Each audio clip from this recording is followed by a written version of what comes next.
मराठा आरक्षणाची सुनावणी लांबणीवर पडण्याची चर्चा सुरू आहे। मुंबई हायकोर्टाचे प्रभारी मुख्य न्यायमूर्ती रवींद्र घुगे यांची बदली झाली आहे। घुगेंच्या या बदलीने सुनावणी लांबणीवर जाण्याची शक्यता आहे। मराठा आरक्षणाची अंतिम टप्प्यात आलेली सुनावणी आता लांबणीवर जाणार का हा सवाल आहे।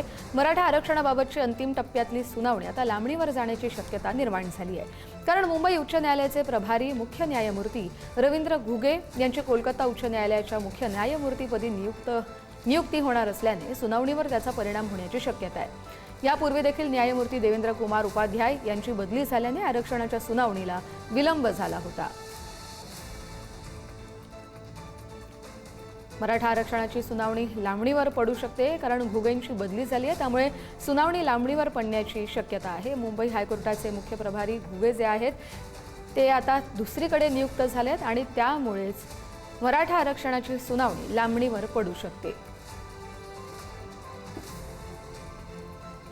घुगेंच्या बदलीने ही सुनावणी लांबणीवर जाण्याची दाट शक्यता आहे आणि त्यामुळे आता अंतिम टप्प्यात आलेली सुनावणी आता आणखी लांबणीवर पडल्याचं बोललं जाते। मुंबई हायकोर्टाचे प्रभारी मुख्य न्यायमूर्ती रवींद्र घुगे यांची बदली झाली आहे।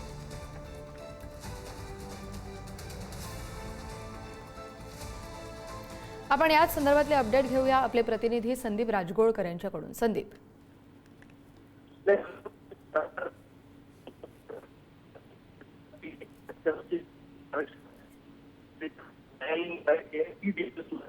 कारण सुप्रीम कोर्टापर्यंत गेलो होतो आपल्याला माहित आहे, मात्र मधल्या काळामध्ये सुप्रीम कोर्टाने सांगितलेलं की हे सगळं प्रकरण मुंबई उच्च न्यायालयाच्या अखत्यारीत याबाबतच्या सुनावण्या व्हाव्या।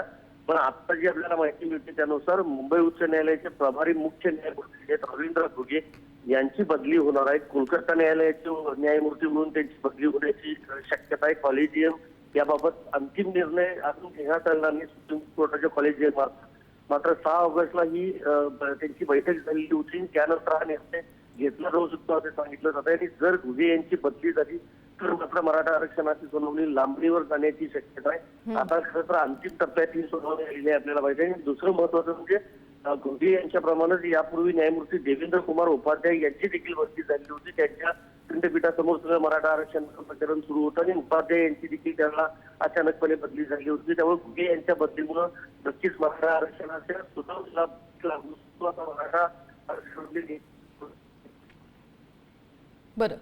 बरोबर, त्यामुळे मराठा आरक्षणाची अंतिम टप्प्यात आलेली सुनावणी आता लांबणीवर जाऊ शकते। संदीप, धन्यवाद दिलेल्या सगळ्या माहितीसाठी।